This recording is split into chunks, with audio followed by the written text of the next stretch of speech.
I've been fighting procrastination for over a year, and I used to struggle with it heavily. In that year, I learned valuable lessons that I'm going to share with you in this video. The biggest lesson that I learned was that procrastination is a cycle. It starts with procrastination, and then from procrastination, you start feeling bad because you procrastinated.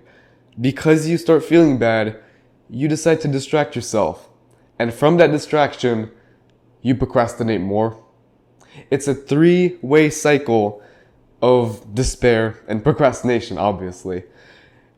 It happens because you either start at one of those three steps and you just keep going through the cycle. It's a negative cycle that keeps repeating itself. It's not a cycle that ends itself eventually.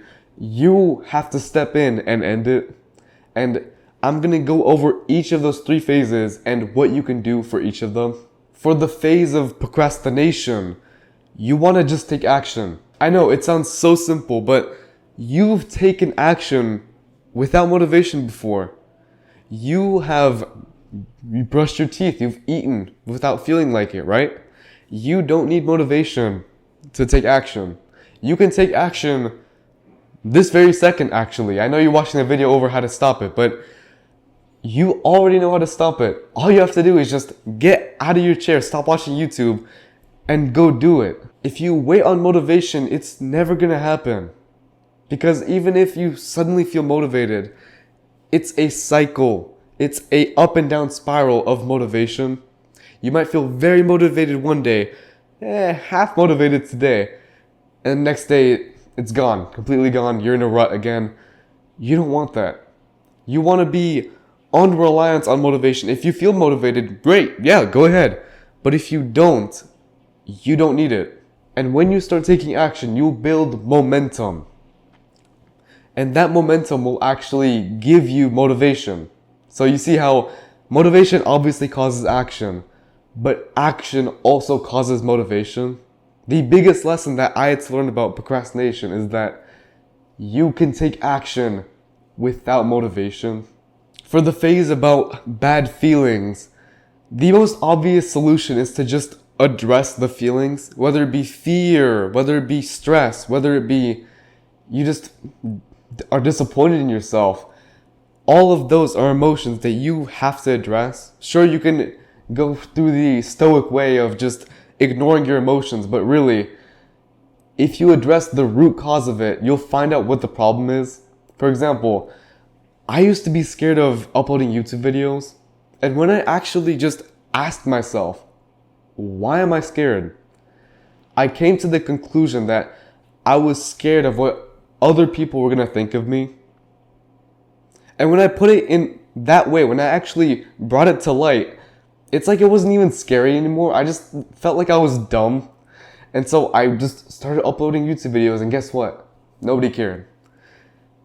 Your fears, your stresses, your even regular emotions, they're irrational. They're emotions at the end of the day. They shouldn't govern your life. If they govern your life, you're probably going to live a bad one, unfortunately. Another concept that I had to learn is that even if you feel bad, as long as the positive emotions around something outweigh it, it's higher, then it's alright, you'll take action. So let's say you don't want to go to the gym today, you're feeling tired, so it's pretty high. The negative's pretty high.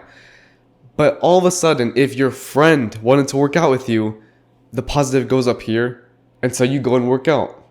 Any way you can increase those positive feelings, great, go for it. It could be a reward. It could be working out with a friend and like an accountability partner. And you can always just add some kind of enjoyment. That's the third lesson I had to learn about this. Enjoyment is key. If you like what you do, it will outweigh the negative feelings. I like recording YouTube videos. So even on the days where I just don't feel like it, I stand up, I have a standing desk, and I record anyway.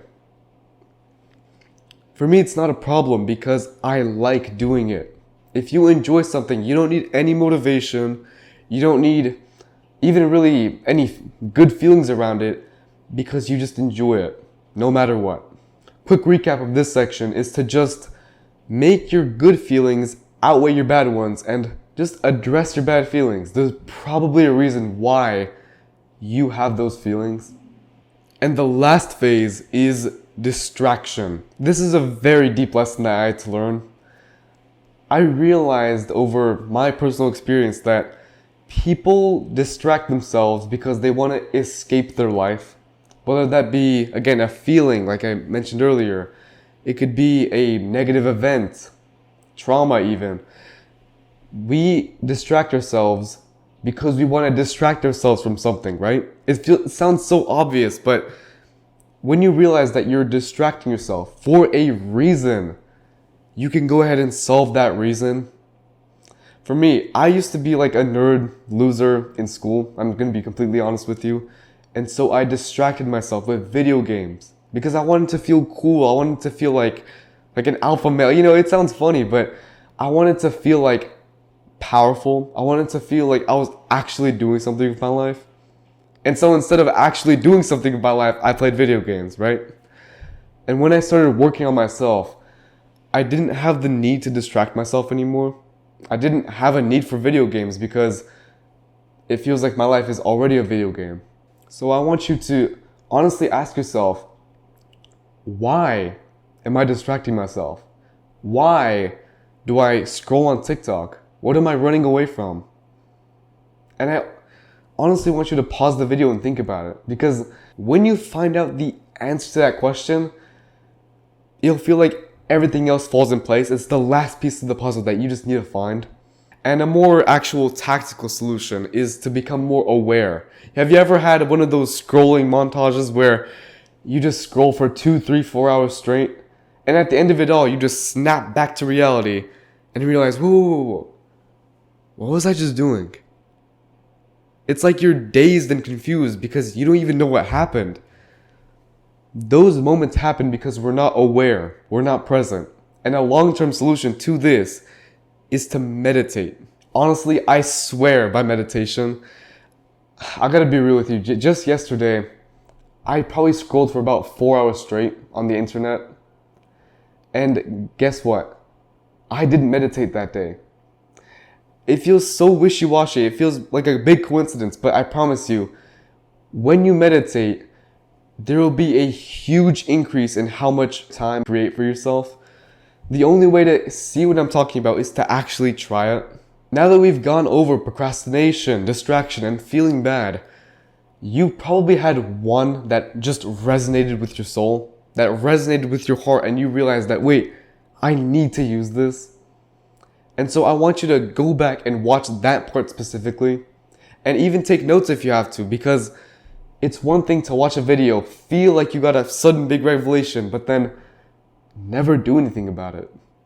The best way to change your life is to take action. Implement what you just learned.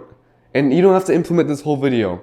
Even just 1 or 2 mindsets or steps that you learned from this video will immediately help you stop procrastinating. Again, I've been fighting this stuff for years, but if you just implement that stuff, it will shortcut you the years that I spent. I'm giving you these lessons for a reason. If you want more personalized lessons that I couldn't share in this video, I wrote a free guide about procrastination down in the description.